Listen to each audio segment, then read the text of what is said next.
Magandang gabi sa inyong lahat. Salamat sa inyong patuloy na pagsuporta sa ating Bible study. Tayo ay nasa Matthew chapter 8 at ating babasahin ang verses 28 hanggang 34. Yan. So, bago tayo magbasa, tayo manalangin. Aming Diyos, muli naming binibigay sa inyo ang mga oras na ito. Pinupuri ka namin at sinasamba sa aming kalagitnaan. Muli aming hinihiling ang gabay ng banal na Espiritu na siyang magbibigay ng kaliwanagan sa amin sa mga aralin na ito. Sa iyo namin binibigay ang pasasalamat kay Kristo. Amen. When he arrived at the other side in the region of the Gadarenes, 2 demon-possessed men coming from the tombs met him. They were so violent that no one could pass that way. "What do you want with us, Son of God?" they shouted. "Have you come here to torture us before the appointed time?" Some distance from them, a large herd of pigs was feeding. The demons begged Jesus, "If you drive us out, send us into the herd of pigs." He said to them, "Go." So they came out and went into the pigs, and the whole herd rushed down the steep bank into the lake and died in the water. Those tending the pigs ran off, went into the town and reported all this, including what had happened to the demon-possessed men.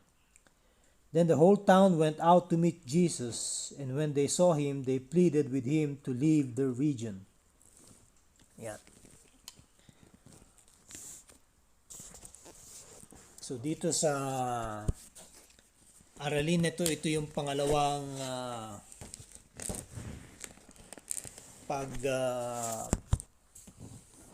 papakita na naman ng kapangyarihan ng ating Panginoon.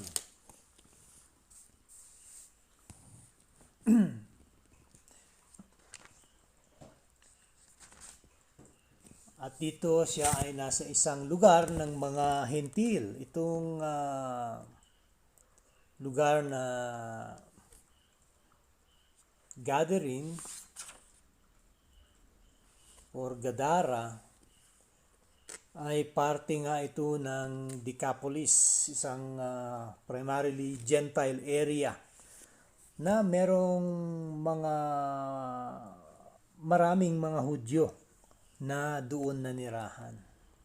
At sa lugar na yan, sabi nga ay may libingan.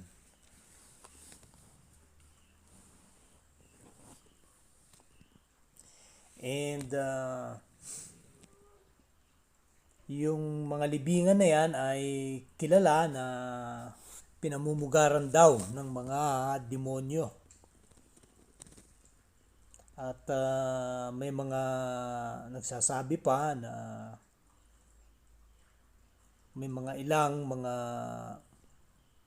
hentil, yung mga parang mga espiritista na pumupunta dyan sa mga lugar na yan para makakuha ng kapangyarihan manggamot o magpalayas ng mga espiritu. Kaya yung lugar na yan ay kumbaga kilala sa ganun.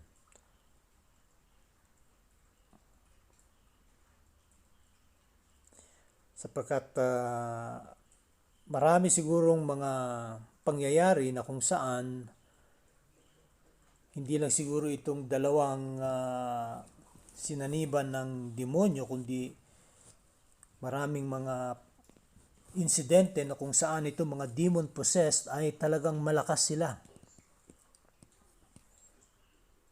At natatakot ang mga tao. Kaya't hindi sila makadaan sa lugar na yon. At ito naman po yung kwento. si Jesus ay doon dadaan sa lugar na yon.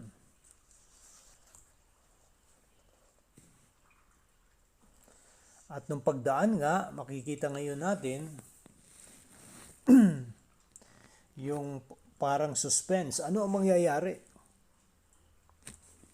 Si Kristo haharap o makakaharap ni Kristo ang mga demonyo. At dito nga makita natin sa una, sabi, when they arrive at the other side in the region of the Gadarenes, 2 demon-possessed men coming from the tombs met him. They were so violent that no one could pass that way. At nagsabi sila, ano ang kailangan mo sa amin, anak ng Diyos? Yun ang kanilang sigaw. Have you come here to torture us before the appointed time? So dito una, mapapansin natin na kilala ng mga demonyo kung sino ang kanilang nakaharap. Ang ating Panginoong Hesus. At tinawag nila sa pangalang anak ng Diyos o Son of God. Ibig sabihin na itong mga spiritong ito, they can identify or kilala nila ang kanilang Panginoon, itong si Jesus. Dahil si Jesus ay Diyos. At siya rin ang maghuhusga. Dahil nga sa sinabi nilang, pumarito ka ba bago ang araw ng paghuhukom? Para kami ay iyong i-torture? So alam na nila kung ano mangyayari sa kanila. Pero alam naman natin na yung appointed time na yan ay doon sa panahon na kung saan sa pagbabalik ng ating Panginoong Hesus, sa second coming, doon pa lang itatapon ang mga demonyong ito doon sa walang hanggang kaparusahan. Okay? So yung iba naman ay nakakulong. So merong kalugaran na doon kinukulong munang ilan sa mga demonyo. So ngayon, sa panahon natin, may mga nakakulong na mga demonyo at meron din naman na mga pinabayaan pa na gumala at manlinlang at gumawa ng mga pananakot at pagbubulag sa kanilang kaisipan. Pero itong mga demonyo, sabi ko nga, sila ay nagproprotesta na sabi, wala pa sa oras. Bakit mo kami ito-torture na ngayon? Hindi pa naman araw ng pag-uukom.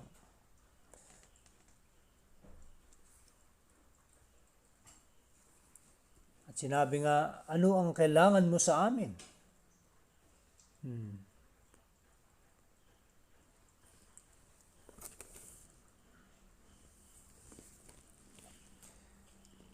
So dito natin makikita na yung presensya lang ng Panginoon ay makikitaan na ng pagkatakot ang mga demonyo. Mabuti pa ang mga demonyo, may takot pa sila sa Diyos, samantalang maraming tao sa mundo, kung magsalita, kung mag-isip, ay parang talagang walang Diyos. At ang iba naman, kilala nila na may Diyos, pero hindi nila kayang tanggapin na itong anak ng Diyos, si Jesus, ay Diyos. Kaya't mabuti pa ang mga demonyo, kilala nila, sapagkat yung katagang Son of God, ay yan ay idinikit sa pangalan ng ating Panginoon, hindi dahil sa siya ay isa sa mga anak ng Diyos gaya ng mga Israelita, kundi siya yung sinasabing bugtong na anak ng Diyos, ang kaisa-isang anak ng Diyos, ang pangalawang persona ng Trinidad. Good example nito ay yung anak nga ni John Piper. Si John Piper ay isang kilalang dating pastor at isang teacher ng salita ng Diyos, at itong kanyang anak na si Abraham ay dati na rin napasama sa iglesia. Ilang beses na rin na disiplina hanggang sa nung siya ay nagbinata at ngayon ay may may edad na rin siya. Hindi naman sa matanda na, pero ibig sabihin na adolescent na siya, ay naging atheist, ibig sabihin hindi kumikilala sa Diyos. At meron nga siyang million na mga followers sa kanyang TikTok or sa kanyang Facebook. At dahil dito, kanina may napanood nga ako na sinabi niyang kung ang isang persona ay kanyang itatapon ang mga taong deserving ng impyerno, sabi niya, di ibig sabihin itong personang ito, ang kanyang tinutukoy, walang iba kundi ang Diyos, ay isang masamang persona rin. Dahil bakit niya, kung ikaw isang mabuting Diyos, mabait na Diyos, ay hindi mo itatapon ang mga tao doon sa impyerno. Kaya sabi niya, this God is evil and grotesque. Yung kanyang kapamaraanan, sabihin, kasuklam-suklam. Wala siyang takot na sabihin yun. Samantalang lumaki siya sa kanyang ama na isang pastor, isang scholar, isang kilalang teacher pagdating sa salita ng Diyos. Ngayon, isa ng atheist. So maraming kagaya nitong anak ni John Piper na si Abraham. Maraming mga nagiging atheist ngayon, lalo na sa hanay ng mga kabataan, dahil hindi nga nila masumpungan ang katotohanan na sinasaad ng salita ng Diyos. At dahil sa malawak na ang mga knowledge na kanila nakukuha, akala nila because of the internet, they know everything.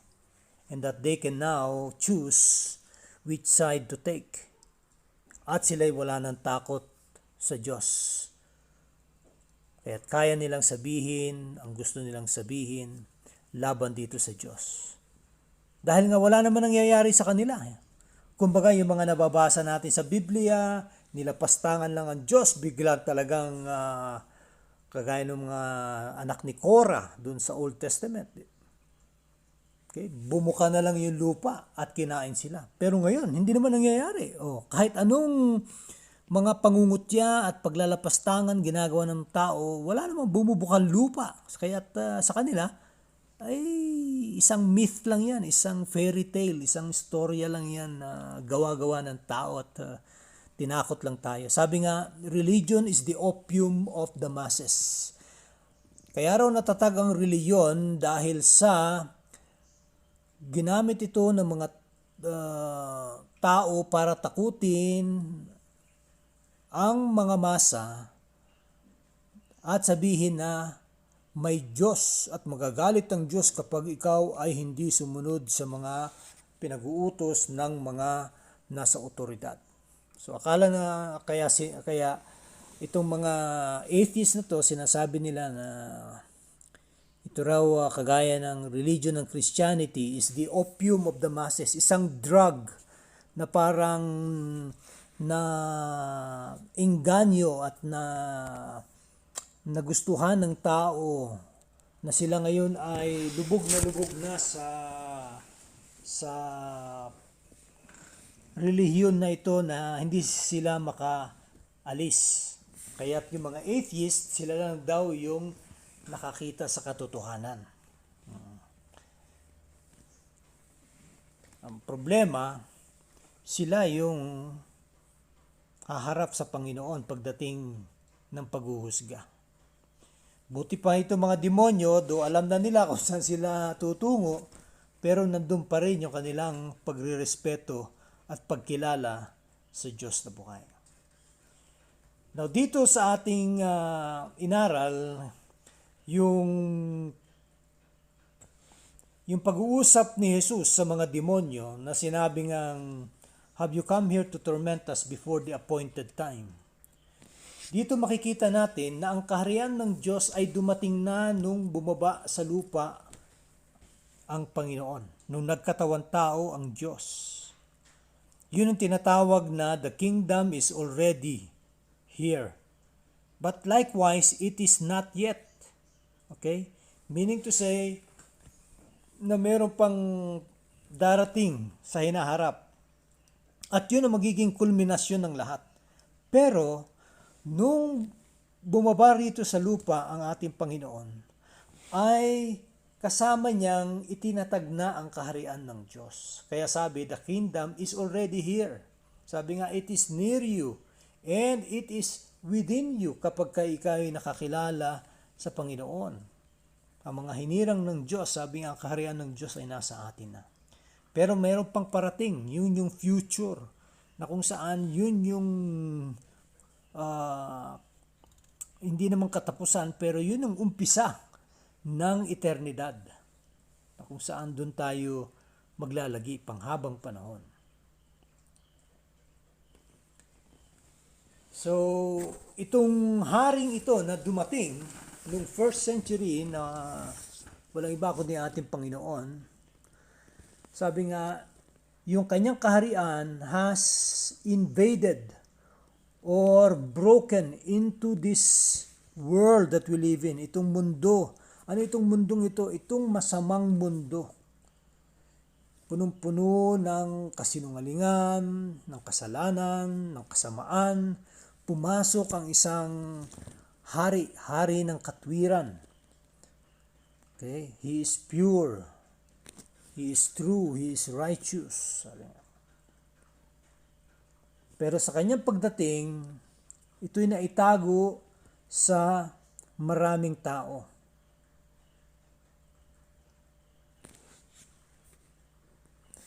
Pero, hindi itinago sa mga demonyo. Dahil nung dumating siya, nakilala siya. Ito, yung ating Diyos. At eto siya, nagkatawang tao.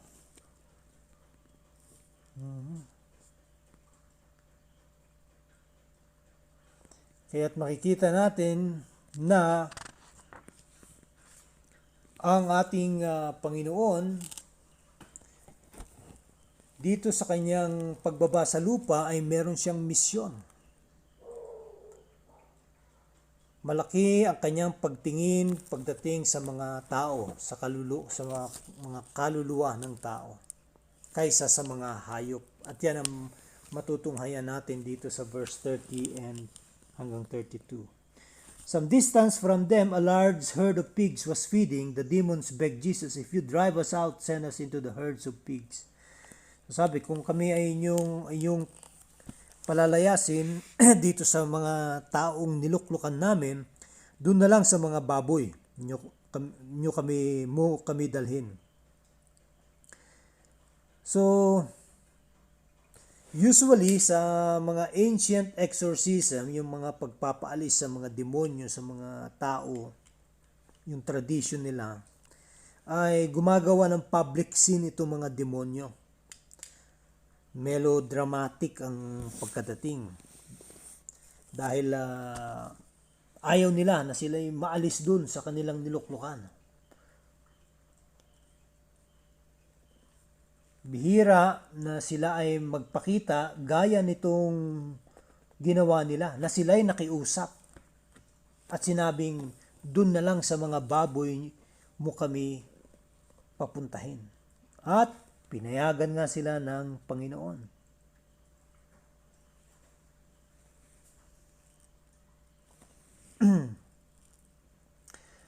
So sa mga Hudyo ay tanggap nila ito na kung luluklukan ay mga baboy, sige lang, kasi sa amin ang mga baboy ay it's a no-no. Hindi pagkain sa mga Hudyo ang baboy. Okay? Ang baboy ay isa sa pinakamarumi at isa sa mga bawal na pagkain ng mga Hudyo na ibinigay ni Yahweh nung lumang tipan. Kaya't sa kanila wala yan. Pero doon naman sa mga Hintil, yung mga may-ari nitong mga babuyan, ay sa kanila, ang ibig sabihin nito ay pagkasira ng negosyo. Pagkawala ng mga baboy dahil nangalunod, nakita naman natin sila'y dumiretso, nung sila'y naluklukan na ng mga demonyo, sila'y nagpakalunod na doon sa ilog.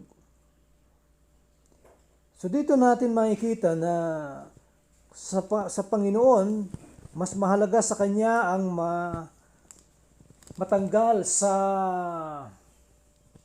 hawak ng demonyo ang mga tao kaysa doon sa mga hayop. In this case, mga baboy. Pero matutunghayan naman natin sa mga susunod na talata. Sabi nga niya, He said to them, "Go." So they came out and went into the pigs, and the whole herd rushed down to the steep bank to the lake and died in the water. Now, kasunod nun, sabi, those tending the pigs ran off, yung mga nag-aalaga sa mga baboy na ito, tumakbo at nireport nila ito sa kanilang mga kasamahan doon sa town o sa plaza. At lahat sila ngayon nagpunta doon sa lugar kung nasaan ang ating Panginoon. So sinabi rin sa kanila ang nangyari doon sa demon possessed, na sila ay bumalik sa kanilang tamang kaisipan. Pero ano ang naging kasagutan ng mga taong ito nung sila ay lumapit sa ating Panginoon? Makikita natin na inignore nila yung nangyaring deliverance doon sa demon-possessed na mga tao. Bagkus ang kanilang tiningnan ay yung pagkasira ng kanilang negosyo, ng kanilang ari-arian. Kaya't tingin nila dito sa Jesus na ito ay isang magikero at isang delikadong tao laban sa kanilang interes. Sisirain nito ang ating negosyo. Parang ito yung nangyari din kay Apostol Pablo sa kanyang mga kasamahan, na kung saan doon sa Ephesus nagkaroon ng riot dahil nga sa yung kanilang isang silversmith, yung gumagawa ng mga tawag nito yung mga rebulto. At sila ay gumagawa ng rebulto ng kanilang Diyos-Diyosan na pangalan ay si Artemis. Siya yung goddess ng Ephesus, or si Diana kung siya'y tawagin. Ay kanyang tinawag ang pansin ng kanyang mga kapwa silversmith. At sinabing masisira ang ating negosyo nito kapag magpatuloy itong Apostol Pablong ito sa kanyang pangangaral, sapagkat marami siyang nahihikayat na talikuran na ang pagsamba sa ating Diyos, sa ating Diyosa na si Artemis. At dahil doon sila nagalit, kanilang sinugod ang mga kasamahan ni Apostol Pablo at kanilang dinala nga doon sa teatro at iniharap na dapat sila ay mapanagot sa kanilang ginagawa. So dito makikita nga natin na mas mahalaga sa maraming tao ang kanilang pangkabuhayan kaysa ang kanilang kaligtasan na ibibigay sana ng Diyos sa kanila. At ganun din sa atin ngayon. Napakaraming relihiyon, at ngayon mangangaral tayo patungkol sa daan patungo sa kaligtasan ayon sa salita ng Diyos, pero marami na sasabihin, may relihiyon kami. Sasabihin mo, wag akong sasamba dito sa rebultong ito. Ito ipaalala lang sa amin, hindi ko sinasamba ito. ito, sinasabi nyo ay mga idols, ito yung mga Diyos-Diyosan. Sa amin, ito'y paalala lang. May mga pagrarason pa silang ganun, pero hindi nila naintindihan na yun lang paggawa ng mga ribultong yan ay isa ng kasalanang malaki sa Diyos. Pag titingnan natin sa Deuteronomy 18, makikita natin doon yung mga paggawa ng mga idols na ito ay isang kasuklam-suklam, kasukasuka sa harap ng Diyos. It is abominable. Okay? It is detestable before the sight of God. Kaya't kahit sabihin nyo pa na yan ay paalala lang, yan ay isang ribulto lang ng isang taong o isang karakter na nasa Biblia, ay sabi nga ng Panginoon, do not make for yourselves any images, whether in heaven or on earth or under the earth or in the water, because I, your God, am a jealous God. Doon pa lang sa pangalawang utos ng Diyos sa Exodus 20, sa Ten Commandments, ay pinagbabawal na yan.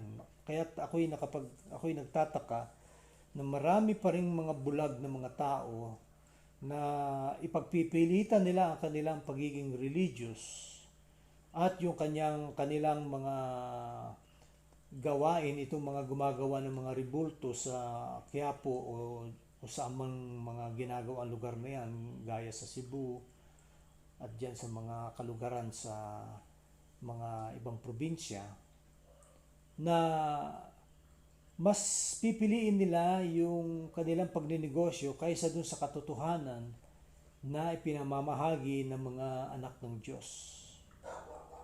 Ito ay dahil na rin sa kanilang pagiging ignorante or pagkabulag or talagang pinagpipilitan lang nila na sila ay tama. So dito, I hope and pray na malaki ang ating nakitang aral para sa atin. Hindi ibig sabihin na porke ikay nasa isang relihiyon, ikaw ay okay na. Ikaw ay ligtas na. Dahil hindi naman po doon nakukuha ang kaligtasan. Ang kaligtasan ay nakukuha sa ating pagsasampalataya sa ating Panginoong Hesus. Kaya sabi ko nga, mainam pa ang mga demonyo, kilala nila ang kanilang Panginoon, kaysa sa maraming tao noon at ngayon na kung saan ay hindi nila kinilala ang Panginoon. Mula nung siya ay dumating dito sa lupa hanggang sa kanyang pagbalik sa kalangitan ay hindi siya tinanggap.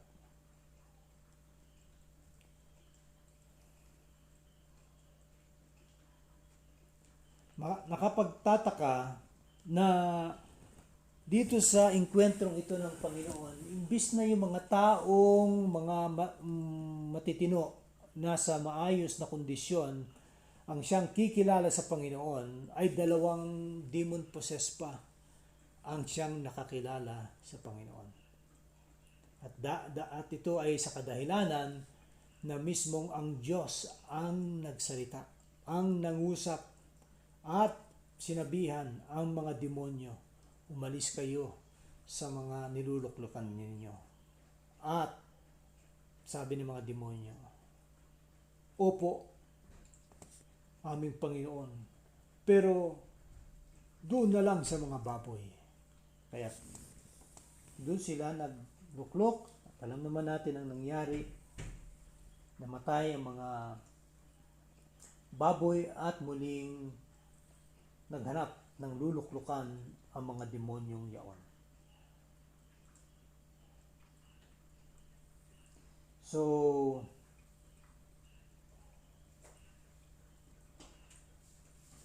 may ilang mga atheist na dahil sa kanilang pag-aaral sa salita ng Diyos, sila ay nakakilala sa Panginoon at sila ay talagang masasabi nating grasya ng Diyos na sila ay nakasumpong sa Ebanghelyo. Naway sana ang mga kilala nating mga tao, mga mahal natin sa buhay na hindi pa nakasumpong sa Ebanghelyo, naway sana hindi magmatigas ang kanilang puso. Sana maging kagaya sila ng mga demonyong ito.